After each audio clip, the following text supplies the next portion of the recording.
Coming up on this episode of Two Right Turns, a Clemson football podcast. They don't put podcast mics in smooth hands. Director of Football Strength and Conditioning, Joey Batson, is our guest, talking about pro wrestling, working out with the President of the United States, changes in strength training, as well as his plans following 2025. The next episode of Two Right Turns starts now.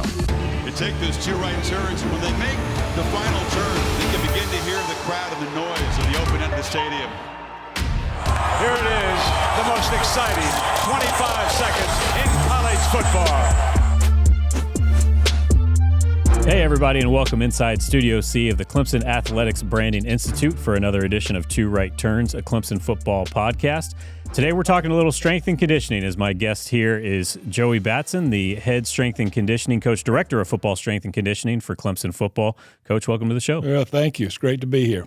Well, Coach, we shuffled some things around. We had to have you on here. A little news got made last week as it became public of your message to the team of your intention to step away after this coming season, after a long and distinguished career. So obviously a very newsworthy couple days. But just wanted to hear from you kind of what went into that decision and how you arrived at it. Yeah, it's been a long journey. I mean, getting close to 40 years in collegiate strength training, and I think the last 3 years been a little tough. You know, had some health things we've had to deal with, and I don't know. You just know when you know, and felt like we've had a phenomenal run here under Coach Swinney, and just felt like it was time to turn it over, and we've built a really solid foundation here.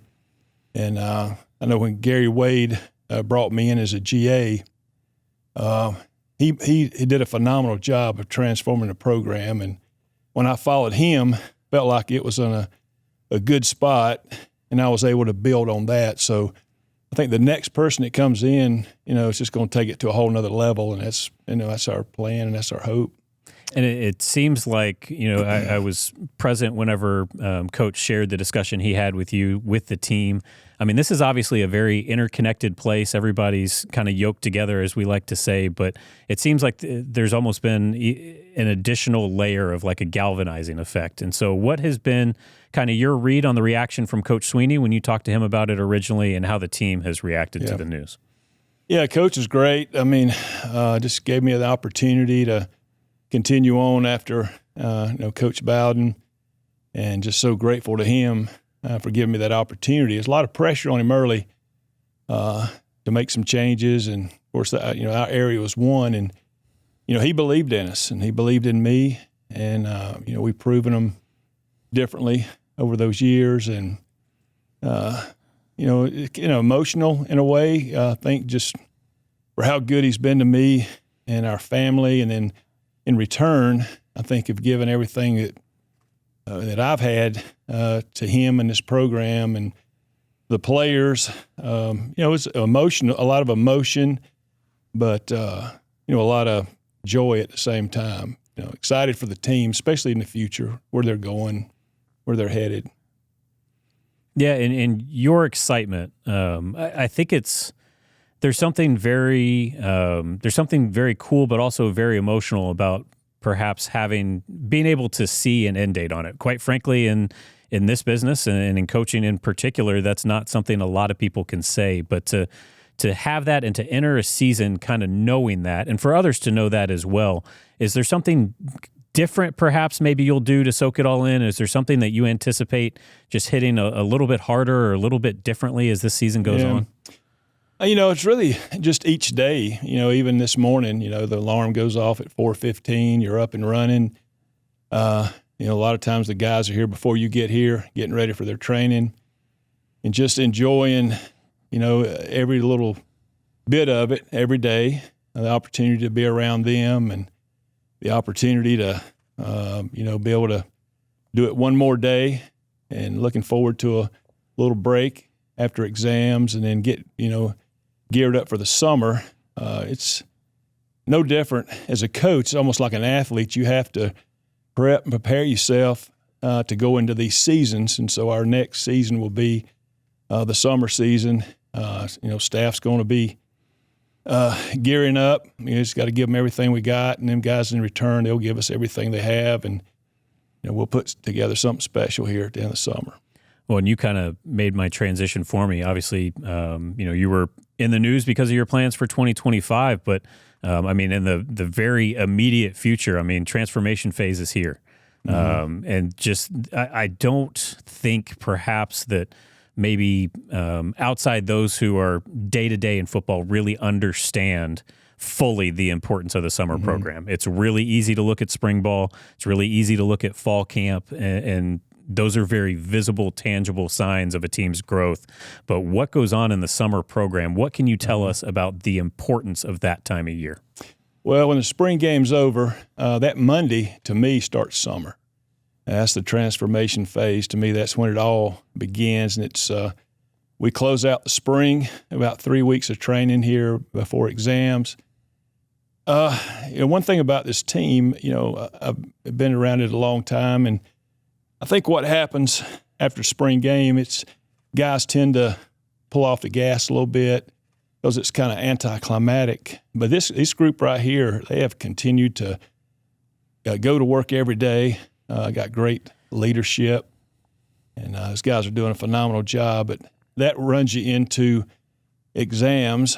There's about a 3-week period, which we call kind of pre-summer training, and the guys will they'll have workouts sent to them. They'll be able to, of course, some of them go home and they got some trainers and things they work with. So it's good for them to get in a little different environment for a little while and kind of reset themselves. And then after Memorial Day is the official start of summer, and we're all together. There's not a lot of people here once you kind of roll through the camps, high school camps, and it's just you and the team and your staff, and you just bond and work hard together and build, trying to really continue to build something special and just kind of close out that last phase of training before we, get into prime time. One of the things I love about strength coaches, they really seem to have a pulse of the team based on, one, the amount of time you spend with them, but also the manner in which you're spending with them and trying to push them to their limits a little bit. You talked a little bit about this current group. What have you seen from this current group, and who are some of the leaders that have maybe stepped up a little bit more than what they had in previous years? Yeah, I kind of break the team down by position or segments, and you start looking at each position and who's kind of leading that room, and you start to develop, okay, here's the defensive guys, here's the guys that run the segments over there that are showing some good leadership qualities. And then, of course, then you look at the offensive side and you look around the positions, and then you see kind of leaders emerge from both sides. They kind of come together. So that's kind of the way I see it. The more leaders you have in those segment rooms, the more guys that are, conveying coach's message and position coach's message, coordinator's message, the better chance you're going to have to be successful. And so right now, I think we're in a good spot. Of course, obviously we got a lot of work to do, getting ready to go into the summer, but I think we're in a really good place, and we just really just kind of take it one day at a time. But this group started, when we got back in January, and they have not let off the gas. They've been full bore, and you can just kind of see it building, and you got to have it. And I've been around, some of those teams before that are very special and teams that have a chance. And I think these guys know they have a chance to have a really phenomenal season. And I think that's why you see the constant passion, energy, enthusiasm that they display every day when they come in. And it's not always fun to be that way at 6 a.m, Yeah. So we get about 70.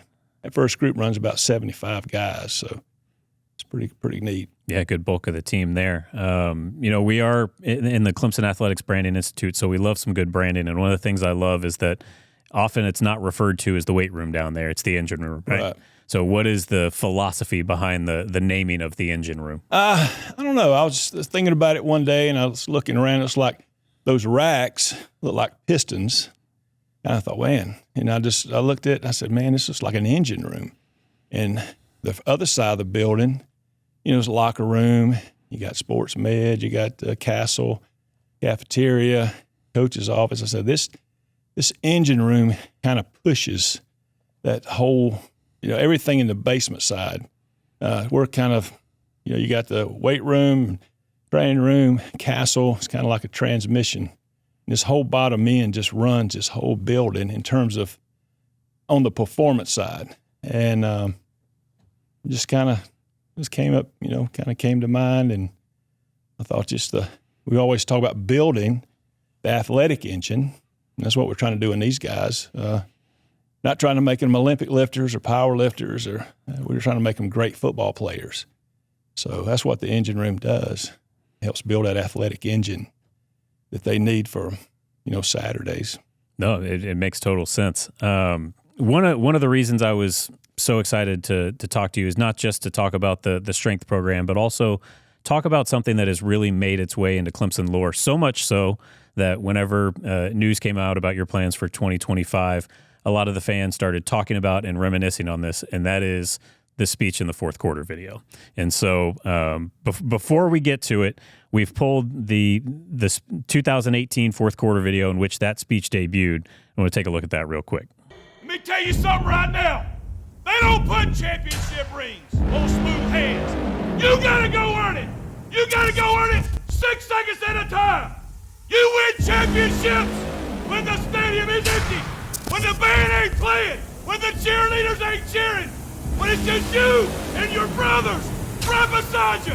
That's when you win championships. It's the fourth quarter. That's when we shine.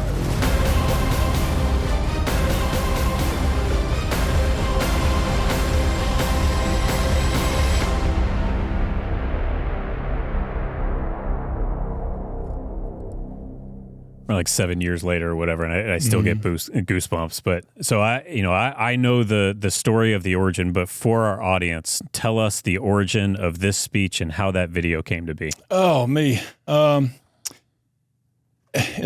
Jordan kind of can remember more than me, but I remember them coming down and said, hey, we're trying to put together a little speech or something for the fourth quarter. Would you be willing to come up and maybe put something on tape for us? I thought, well, it'd be good.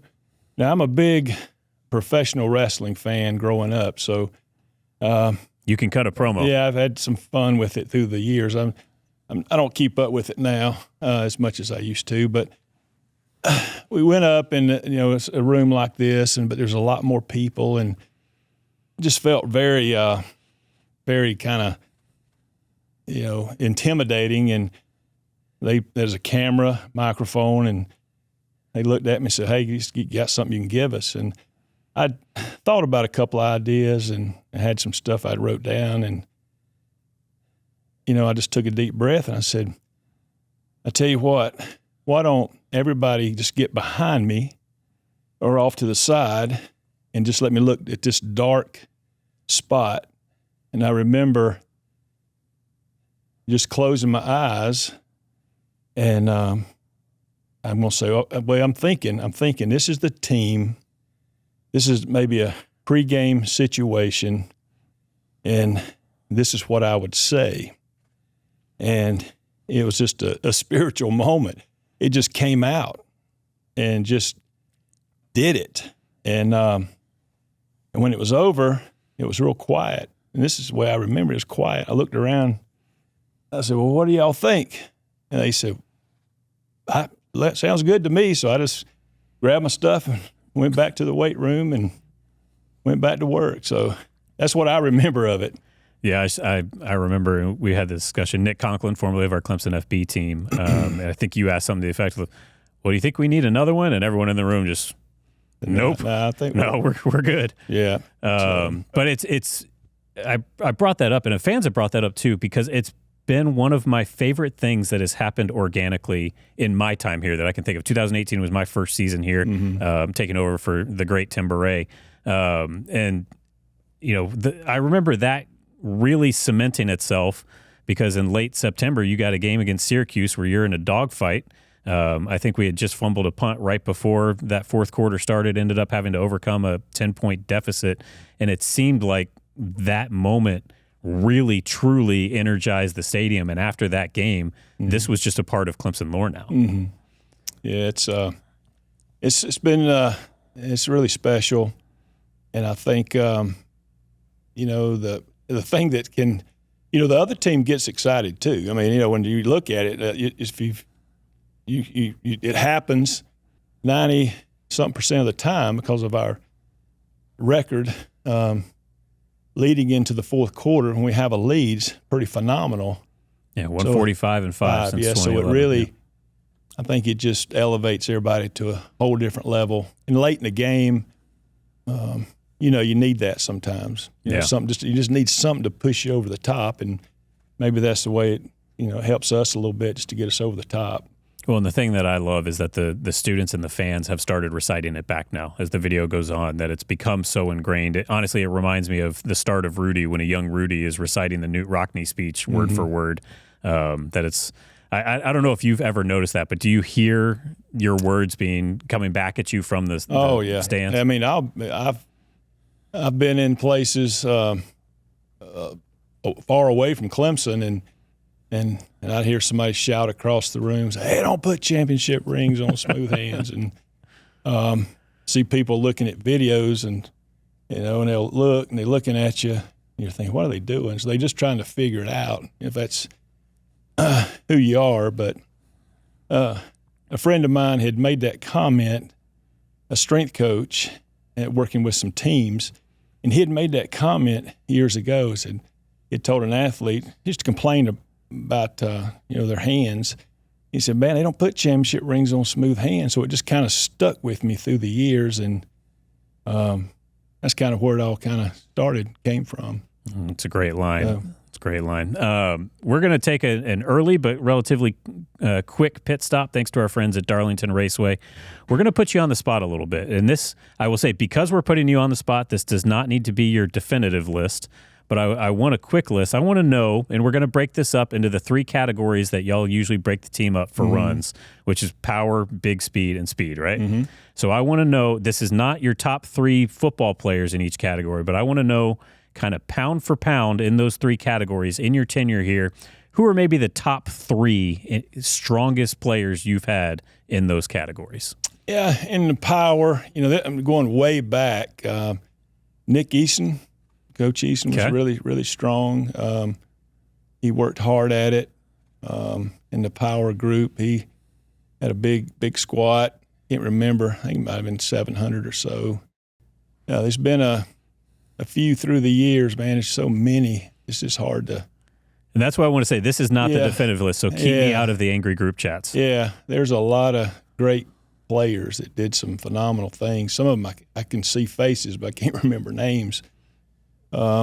We've had some, 500-plus benchers that were really, really strong going way back. Even Cedric Johnson, and, of course, Brandon Thomas. And I always thought Gage Cervenka was throwing up like cartoon-style weights. Guy. Yeah.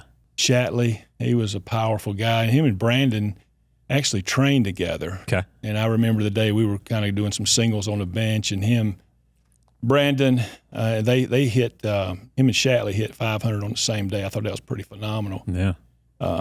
People throw around those numbers like, that's nothing. But, for a football player, it's pretty good. I mean, Chip Myrick was pretty good. He played us a long time ago. He was probably close to 400 or so. Power clean, hang clean. How about big speed? Big speed, that's going to be your linebackers, tight ends, D ends. Oh, man, I don't know, linebacker-wise. It's kind of all runs together. And you know what? For speed and big speed, you can combine that. Strongest or most explosive? Let's say most explosive. Chad Smith actually was really athletic, super athletic and strong. He had some pretty good, combine-type numbers, vertical jump, broad jump. He was a great bender. Yeah, Fiesta Bowl MVP. He could bend really well. Stephon was a big, physical, strong linebacker that could run. When I first got here, Anthony Simmons was a linebacker from, I think, over in Spartanburg.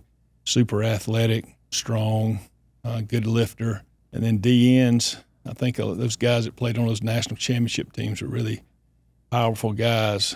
strong guys too as well. It was fun going back through the fourth quarter video and just seeing faces of Austin Bryant lifting and Clee at the start. And it's just fun. Seeing those guys now, on the video, and just how they've, even since then, how they've just grown. Yeah. Oh, speed. Golly. Woody Dantzler was really strong. Huh. Now, back then, we would bench quarterbacks and do bench press and things, and he was, 300-plus power cleaner, could bench 405, 225 rep, 20-plus. I mean, for a quarterback, he was a different dude back then. He played in an era too soon. Right. He was a little before his time. If he played now, my goodness. You don't really – quarterbacks now, they'll do different types of pressing, but never with a straight bar. Deshaun was a really good power cleaner. I think he was over 300. He was pretty strong, and he gained, probably 30-plus pounds, from the time he got to Clemson to when he left. Had some strong running backs through the years. Think about Reggie, Merriweather. We had a guy named Steven Jackson who played a little fullback, a little bit of everything, but he was a multi-purpose guy, 400-plus cleaner, 600 squatter, 4-plus bencher, just a big, strong, powerful guy. Some guys may not remember these names, but that was early in maybe Coach Bowden's years there. Oh, our audience will remember for sure, which is why I love being able to ask questions like that to people who have been here for such a long time and can draw upon that wisdom. And when you step away, you'll realize you thought, oh, God, I forgot about him. There's so we'll hear many. from him. Oh, yeah. We'll hear from him. And I know everybody will let me know in the comments, too. But you tell them I didn't have a cheat sheet or anything to work from. No. Yeah, that one's on me. I didn't set you up for this at all. In the speed group, again, it's Rod Gardner. Man, he was a freaky guy now. Yeah. He big, strong. We were talking about him the other day. Somebody brought his name up. Just a big, strong guy that was hard to handle and lift about anything you wanted him to. Some of these guys, you never know fully the potential of what they can lift, because there's a point, just a critical drop-off point where enough's enough. Yeah. So as a guy gets older, you start thinking, and they're so competitive, and they want to get in the mix. When you're mixing it up in there, you just try to protect them from themselves, because now you try to start thinking long-term for them. Their thing is to play longer. They've built a solid foundation. They're strong enough. They still want to be the big, kind of the big cat in the room, I guess. Yeah. That segment was presented by Darlington Raceway. Be a part of the track's 75th anniversary and the NASCAR playoffs on August 31st. Log on to darlingtonraceway.com for tickets to the track that's too tough to tame. It's fun for everyone.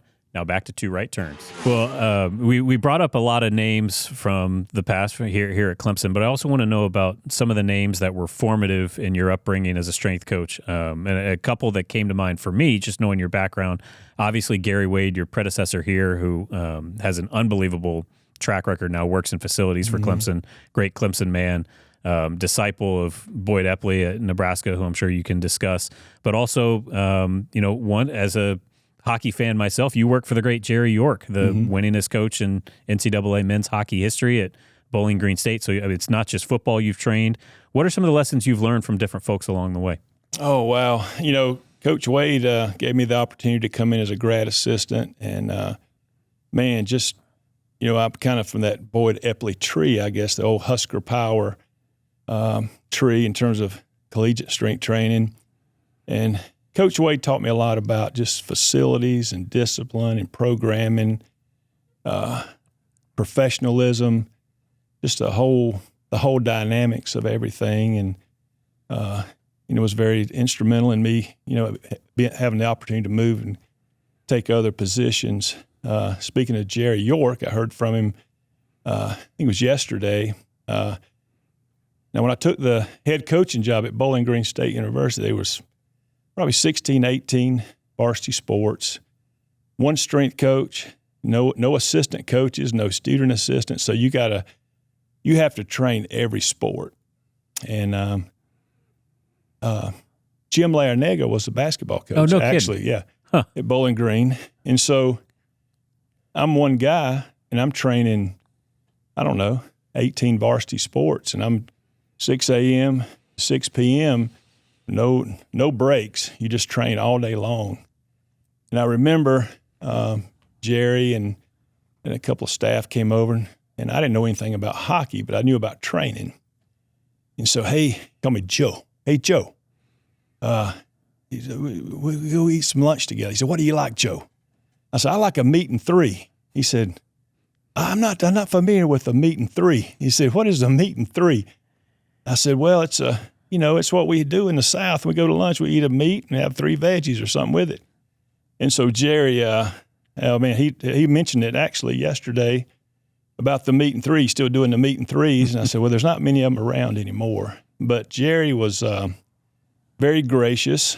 He took time to teach. Well, I don't understand fully the game of hockey, but the concepts of hockey and what they were looking for from a conditioning standpoint, and was very patient with me. And he would bring some of his assistant coaches over, and we started just circuit training the team and developed a phenomenal relationship.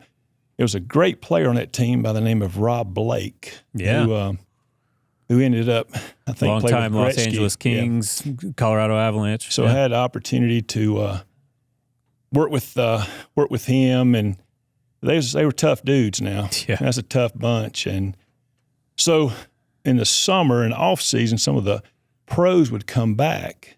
And so I'm in there with Jerry one day, and he said, Joe, I want to introduce you to a couple of guys that just want to come back and train. We didn't have much to work with. And this guy, he walks in, I look at him, I went, man, I couldn't hardly look at him. I mean, his face looked like he was cut up, scarred up. I thought he'd been in a car accident. Felt bad for him. So after everybody left, I said, Jerry, what's the deal? I said, what happened to him? He goes, oh, nothing. He said, he's playing in the minor leagues. He just developed a reputation. I said, well, what do you mean by a reputation? I said, well, he's a fighter. And he said, he's kind of a brawler. They put him in to take care of a little business, but that's how he's going to have to work to make it. Now, he's got skill, but that's kind of his game. And man, I said, whoo. I don't know how long your career is as a brawler or a fighter in hockey, but obviously his face ain't gonna make it. But it was a great bunch of people. Loved it. Great. I'm curious, because of your longevity here. I mean, you've seen the transition from Jervey and McFadden to the West End Zone to now here with everything that Clemson's blessed with at the Allen and Reeves football complex, and multiple head coaches along the ways, as you've said. Did you envision this for Clemson, and why has Coach Swinney, do you think, has been able to build and sustain the program the way he has? Well, I had at Furman, I thought it was a lifetime job. I loved it there. We didn't have a whole lot to work with. We were kind of building some facilities, and had got a call from one of the people at Clemson and asked me if I had an interest in the job, and I said, well, obviously I do. And I knew they had a couple of candidates, really strong candidates that came in and interviewed. One was an NFL guy. The other guy was a player a coach that was a long-term coach at Virginia Tech that ended up finishing at Tech. I think he was in that mix as well. So I felt like I didn't really have a shot. And I think they both decided to stay where they were at. And that's when I was brought in and interviewed, and they offered me the opportunity. And the first thing, I went to Bobby Johnson, who was my coach at Furman, and Bobby said, Joey, he said, I'd love for you to stay. He said, here's the deal. They going to hire somebody at Clemson. And they said, if they offer it to you, it can be you. If not, it's going to be somebody else. He said, so you got to put some things aside and decide, what you want to do. And so that's when I made the decision. But after 2 years under Tommy West, 2 to 3 years, he was going to get let go. And so I'm sitting there thinking, well, that was a short stint. I could have probably stayed at Furman a little bit longer. And, Tommy Bowden comes in. Tommy has a coach that's coming with him to be the strength coach. And I had talked to him, just being kind of gracious and kind of give him a lay of the land. And some of the players had been evidently behind the scenes going to Coach Bowden and said, hey, we feel good about strength program. We just really got started. We only been head coach a couple of years or so. I didn't know all this. And, Tommy had told me, I got a guy that's coming. And so later in that week, I believe, Coach Bowden called me, and I was actually lived in Greenville. I was heading home, and I was having dinner with my pastor and his wife. And he said, hey, I want you to come back by the office. So I turned it around, came back, and went there and sat down. He said, listen, he said, heard a lot of good things about you. So I thought this was kind of that final farewell. He said, but I want you to stay. He said, I'll give you a year or two, see how you do. And if you do well with it, then we'll keep moving forward. And if not, then I'll have to make a change. But my other guy, I think he wants to go in more of a teaching role and a bit more of a professor type deal. So that's kind of how all that played out. And then Coach Swinney came in, a year or 2 years later or so as the receiver coach. We sat beside each other in the staff meetings under Coach Bowden. So that's kind of how that transpired. Yeah, and so you have him sitting next to you, and then one random Monday in October, he's sitting at the head of the table. Yeah, we go, I had no idea. I'm in the weight room just doing my thing, bebopping around, and go up to the staff meeting, and I sit down, and staff's sitting there, and Coach, and all of a sudden, Coach Swinney walks in and sits at the head table. I said, wow. He said, yeah, guys, this is, and then Terry Don came in, taught the staff, and said, this is your next head coach. And, man, Coach just rallied the troops. He rallied the players. He rallied the staff. He said, boys, I really don't know how long I'm going to have this job, but for the time we have, we're gonna make a run. And I think it's been pretty obvious the run we've made, and him able to secure and get the job, and then having in that position, being able to make the changes and adjustments that he felt was necessary to take the program where it's at today and where he wanted it to go. And again, like I said earlier, a lot of pressure on him from our end because, it's a new coach. They like to see new people. And, but he just kept believing in what I was doing and what the staff was doing. And, very, very grateful and, for all that. And it's just phenomenal, the culture, everything he talks about, from the leadership standpoint to the culture and who we are. And, everybody, you understand and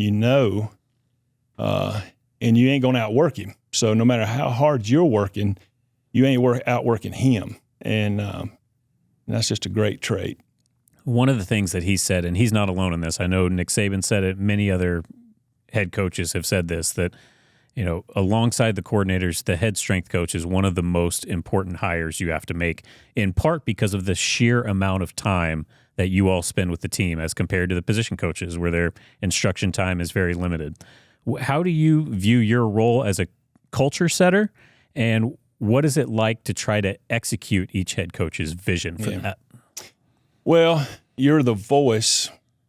I always thought of myself as the mouthpiece or voice of Coach Swinney. You're the head coach. And so whatever he's teaching and preaching and speaking life and to the organization and to the team, that's what I fed off of. I didn't have to, go outside of that to find things to mold and shape a team. The head coach was shaping the team. It was just my responsibility to support him, especially in times when he was away, like the summers and things like that. So, it takes a tremendous amount of energy. It's because you're pushing people and challenging people to do things that, it's not comfortable and they're not comfortable with. So you're having to take people out of a comfort zone and push and press and develop individual players, you got positions, and then you got this team concept that you're having to constantly maintain, and the standard and the detail of that just keeping the standard all the time. And, I think over time, that's the thing that as you kind of age and move, it's, that's the toughest part is just the amount of time it takes, whether it be Saturdays, Sundays, whatever, making yourself available to them. So we're going to have Joe Robbins just pop up some photos throughout your career, and we don't necessarily need to roll through these individually, but I am curious how much his strength training changed throughout the course of your career. Well, it's changed a lot. I see Sammy Brown's dad, Mike Brown. Mike was a heck of a player for us at Furman, and actually when he finished up, we didn't have no assistant coaches at Furman. We just had whoever loved weight training, and he enjoyed it. And when I took the job at Clemson, I actually wanted to bring Mike with me. Say, hey, how would you like to be a GA? And obviously, he's done had a phenomenal career as a coach. Impacted a bunch of young men. Great man. Robert Carswell is a big safety. Probably one of my first, big time recruits, I guess, when I got to Clemson. Of course, there was Michael and Ben. I think I had a little too much to eat pregame on that one. But back then, it was really all about just strength. Back then, people played in a box. So I'm going to take my big, fast, physical guys, and try to beat up your big, fast, physical guys. So it was more of a power thing. I think now there's such an emphasis on, since you spread people out, being able to play in space, and the speed component has really taken kind of a front seat. The old's forever new in some things when it comes to training, as far as certain lifts you may do and why you believe in those lifts. But people are finding other ways, maybe some safer ways to get the same thing out of the resistance training and do it in a way that, is kind of fits that little box of where we're at in football today. So I think now movement's biggest thing. I've seen the changes of just pure movement. Because back then you just lined up and whacked each other, and you were stronger and bigger and a little tougher, a little more grit. You could overcome. But now the game's changed. I think the speed of players has changed tremendously, even from the guys in the box. Even the big guys. So the speed of the game and and it's pretty amazing to me that every year in the combine, guys get faster. So why is that? How are they getting faster? Well, it's the training. Got great DNA. Guys back then had phenomenal DNA, but what's the difference? Well, I think the training is just more advanced. It's more, we know more, we've learned more, and we can implement more with our guys to help them, even if it's get just 2 or 3 more % out of whatever we're trying to get out of them. Yeah, it's one of those things. It seems like you're always at the peak of human performance, and then something comes along and changes it, and somebody will do it better. We have one more old photo, and I need to know, how is the form of former President George W. Bush, who you're pictured with here? Well, did he get a lift in? Actually, he did. That's Ruben Mendoza. I had my first 2 assistant coaches that I brought to Clemson was Ruben Mendoza and John Sisk, and both of those guys went on. Ruben went on to be the head strength coach at Ole Miss, went on to Notre Dame, was the head strength coach up there, and now he's a smaller school now, just settled in and found a place that's home for them. He's raised his family there. And then John left and went to Western Carolina. He was at Vanderbilt for years. Vanderbilt to Georgia Tech for a great run at Georgia Tech, and then he went to Georgia State. Now he's in the kind of private sector. But they had called us and said, hey, George Bush is coming in. He's going to come into Clemson, going to speak, running for president. So that morning, the Texas Rangers, they show up, not the baseball team, but the guys that carry. Let's be clear, he's been involved with both, so you actually have to specify. Yeah, it's the guys that carry the stuff that can hurt. They came in, they looked at the room, they surveyed everything, went to every crick, cranny, all this stuff. I mean, every little place they could look, and they said, well, we're not sure if he's coming. What do you want us to do? Well, they said, do we need to make everybody leave? They said, no, if there's athletes in there, he don't want nobody to leave. Just, we'll send a crew out. If he's coming a few minutes ahead, they'll take another survey of the room and all that good stuff. So we're kind of excited. I mean, we're all waiting around thinking, hey, man, I think George Bush is coming. But they never would tell us. And then they'd say, hey, maybe 15 minutes out, but not sure. But they I think they know. They just don't, It's like all of a sudden last minute, okay, he'll be here in a minute. And they come flying up. They're in front of the weight room there at Jervey. They come crashing into the room, and we're all at attention. He's walking with his guys. And so I walk around, and there's a counter. Behind that counter was my office. And he said, well, where's the locker room? Where's the locker room? I would go to the locker room, change. And they said, well, it's upstairs. He said, well, what's that back there? And I said, that's my office. He said, well, I'll go back there. So he walks through, and he says, what are you doing? I'm just standing here. He says, is this your office? And I introduced myself. He said, well, come on back here. So we walked back and had a seat, and then of course, he was changing, so I was kind of looking off to the other side. I said, okay, he's doing his thing, getting ready, putting on his workout gear, and very pleasant. And when he got dressed, he was sitting there. We're talking about family, different things. And so I never forget it. I looked at him, and I said, Mr. Governor, I believe it was at the time. I said, Governor Bush, I said, I just want you to know that I pray for you. And praying for you in this upcoming election. And I mean, you'd think he'd saw a ghost. He sat there, and for about 2 or 3 seconds, looked at me and he said, I really appreciate that. He said, you know what? He said, not many people tell me that. And it's like I had a friend for life. And he stood up and shook my hand, gave me a big hug. And so I said, well, I'm going to put him through his paces. So Ruben was about 6'5", about 350. I said, Coach Mendoza is going to put you through a workout. And he said, okay. And so Ruben took him through. But it was a great time, great day. And, I didn't think it would happen, but I asked, hey, would you mind sending us an autograph photo? And, he said, oh, yeah. And he didn't think no more about it. A few weeks goes by, it comes in the mail. Sure did. So that's great. Well, you must have done something. We found out a couple of years later he's got a hell of a fastball. So I guess you guys can take a little bit of credit there. A little bit. He was pretty good at it. He was a good lifter. So Ruben was he was a little bit sicko when it come to training. So I was a little nervous, to be honest with you, because he'd put people through the. I feel like your business tends to attract those types. Yeah, it's there's only a few of us that are sane. So yeah, he's a great experience. Well, looking at kind of how the industry is now, I'm curious, y'all do not operate in a silo. It seems so collaborative now. How collaborative is everything you do with sports medicine and nutrition and applied science? It's all tied together. We're all, to me, just pretty much equal. We all have a role in a job that we're trying to do. We kind of break them down.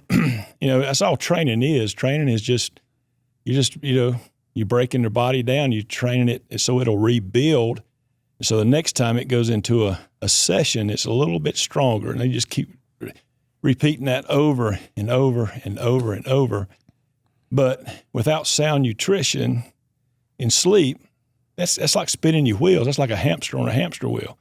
You're just spinning your wheels. I've seen guys that are great workout guys, but they don't do a really good job of their nutrition, and they don't make the gains that they could make. So we realize the nutrition is huge, and we're very fortunate here with Megan and her staff and Amy, because these guys, man, when they walk in at 6 a.m, those young ladies, gentlemen over there in the nutrition station inside the weight room, they come out, they get the attendance sheet, and they make personalized shakes for each one. So each guy's needs are different. So while we're training, they're mixing the shakes, getting their vitamins ready. And as soon as that workout is over, that's the most important time, because the body is ready to start the rebuilding process.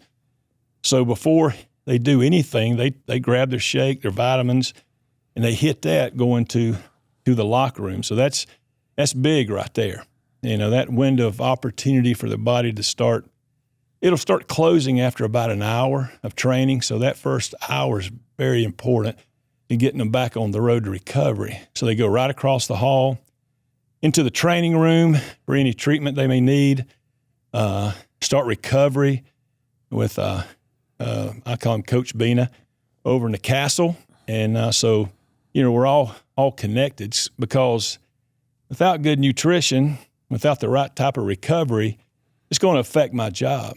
It's going to affect, we can train as hard and as brutal as whatever we need to be to get the job done. And there's different intensities each day, but at the end of the day, if the nutrition's not right, the recovery's not good, if the sleep's not very good, if they're not in the right culture, environment, then, we're just kind of beating the drum. And so it's for the elite, when you're around elite performers, elite athletes, they take everything for the time that they're in the profession or the business that they're in as a professional athlete. They take it real seriously.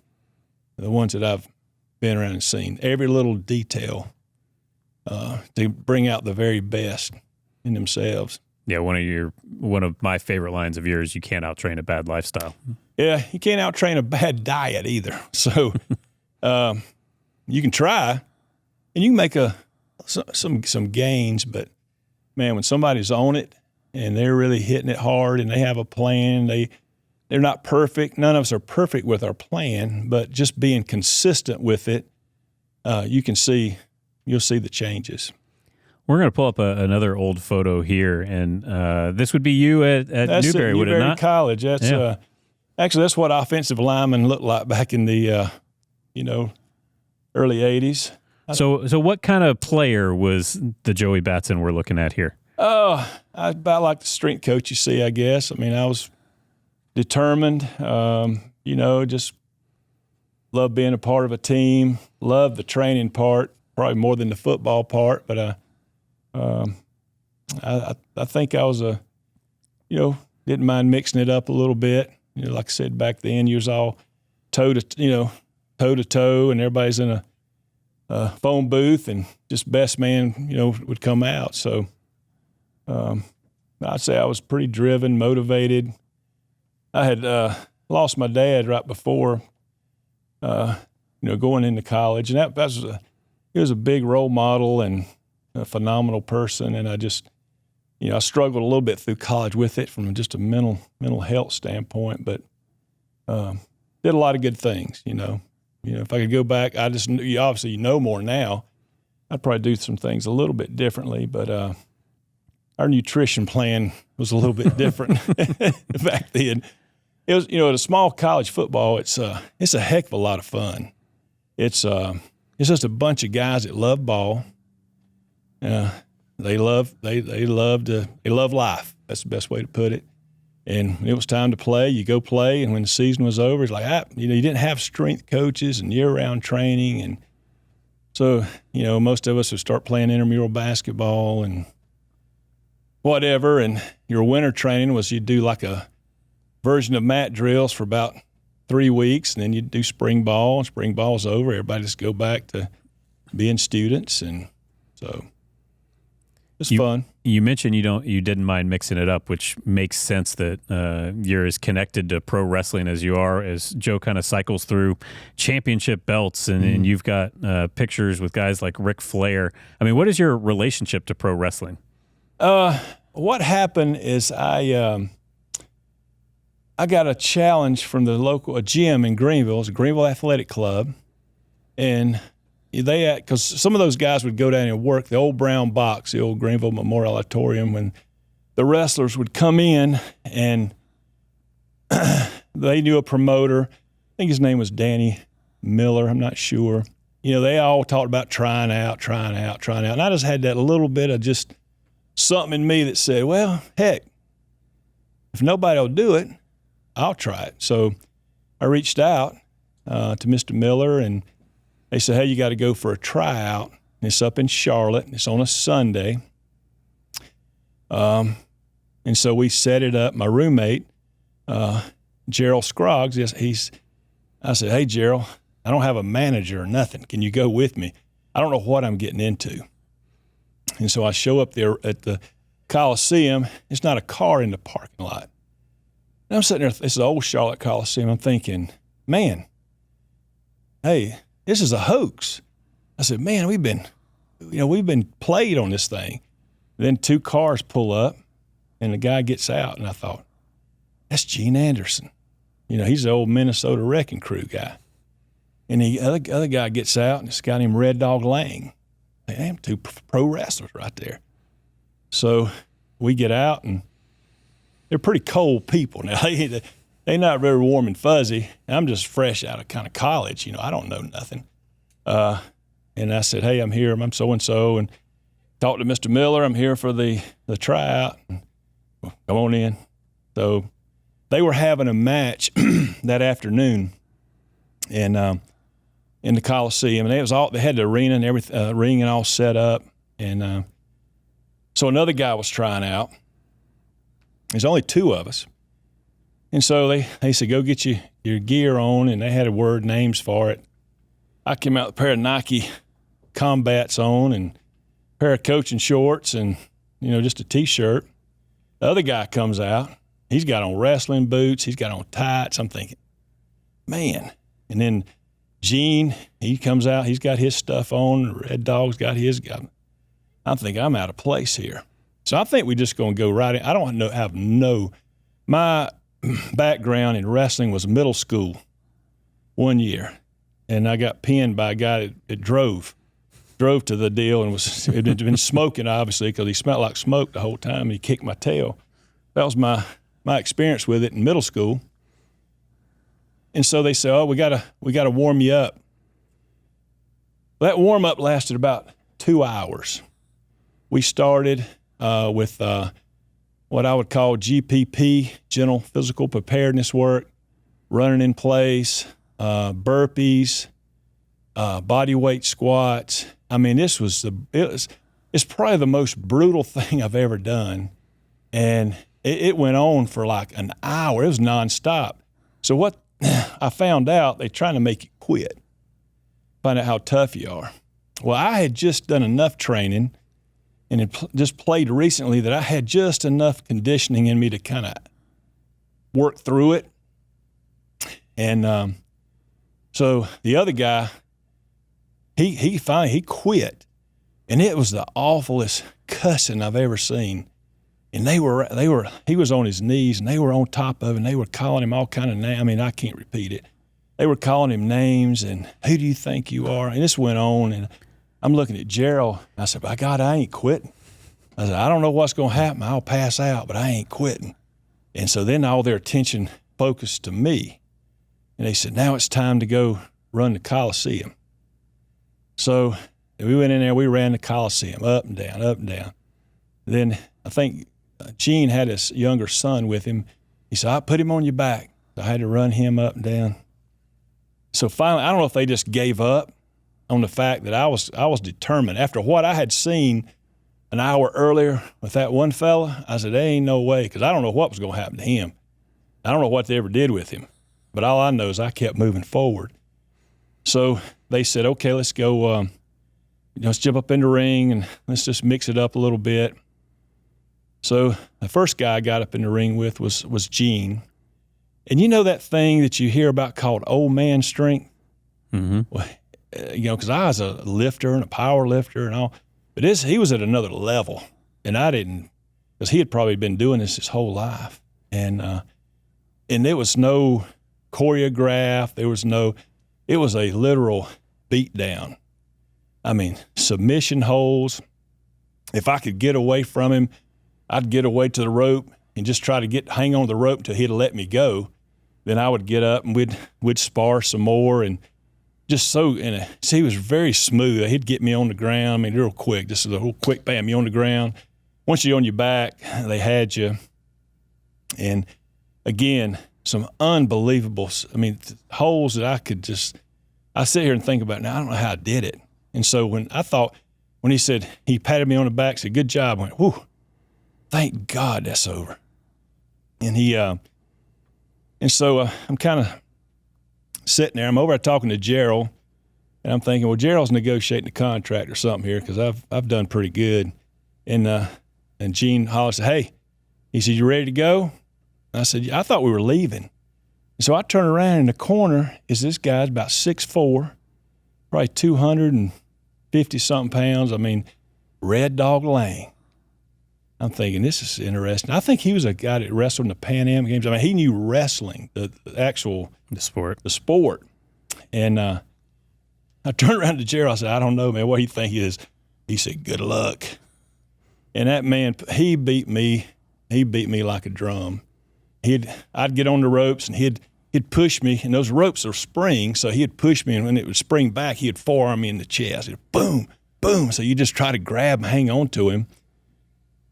And then again, it went on for a while, and finally, he did put me in a submission hold where he got behind me, got me on the mat, got my legs pulled back, got my arms pulled back, and I remember him pushing my head down, and it didn't have no air, so I passed out.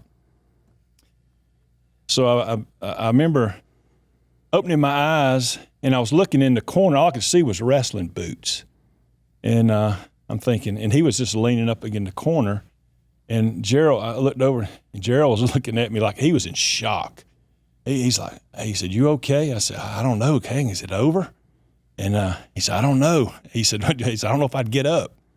So, they came over and talked to me, and we got up and talked, and we went to the back and had great conversation, and they said, a lot of guys don't make it that far because that's what they do, just weed everybody out. They get it down to 2 or 3 that they think can handle it because, basically you're gonna get beat up for a while.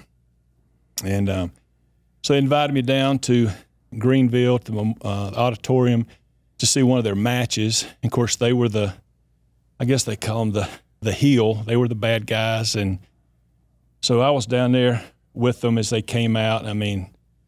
It was rough. And they got, cussed all the way to the ring, and they beat up somebody, and they came back through, and people were throwing things. And we talked after that, and they said, hey, we'll call us back. And so I was kind of getting in that process. And I remember that Sunday when I went back home, my mother said, well, how'd it go? I took off my shirt. She said, my Lord, like you've been in a car wreck. I was black and blue. And I said, I think I'm going to keep pursuing it. And she said, well, you need a job's what you need. I said, okay. So anyway, I ended up getting a job, and they had called me back a few times, and I said, hey, I'm working. But there was a local crew that did some local wrestling events at high schools, and thought about getting involved with that. But, Lord had other plans. So that's a long story, but it's pretty cool. Leave out a lot of little details, but it was an interesting deal. And in 2018, you're cutting promos to camera, and in 2023, you're in the ring at the Gator Bowl whenever there's pro wrestling that's been set up for the team around Christmas Eve that night, which was very, very memorable. Well, Coach, we're coming up on the end of our time together here today. We mentioned to Woody McCorvey that you were coming on 2 right turns today. And he said, Joey, you've seen a hell of a lot more than 2 right turns. You've seen darn near all the turns in this program. And so, obviously, fortunately, another season to go here. But, in life, we don't get to decide our own legacies, right? But if you could choose how a Joey Batson strength program is remembered, how would you want it to be remembered? Well, I just think, we were very consistent in our methodology and what we believed and what we wanted to do. And despite, there's always in this business, you're going to hear things. Despite what people thought about how we did things, that we're able to prove them that, hey, we were right in what we were doing. It just took a little bit of time to get there. But I'd say hopefully made a a lot of good friends along the way, had an impact on guys along the way. Just phenomenal relationships, and that's kind of it. I mean, it's just that the foundation's you're leaving something that's very special. It's hard to do, but your body kind of starts to tell you first, and then once it gets up to the mind, it's you realize that you've kind of to that point where it's time to go. But I'd say just a team that was always prepared, a team that was physical, that was gritty. They were tough, and you had your hands full. Every time you stepped out on the field with them. Obviously, you're never going to have perfect records. Now, we did have a perfect season, but overall, it was a solid group of guys, solid people, solid staff. Well, Coach, thank you for your time today, and thank you for your service to Clemson, and thanks for joining us on the show. Yes, sir. Thank you. That'll wrap us up here from Studio C and the Clemson Athletics Branding Institute. Make sure to like and subscribe for the next episode of Two Right Turns, a Clemson football podcast.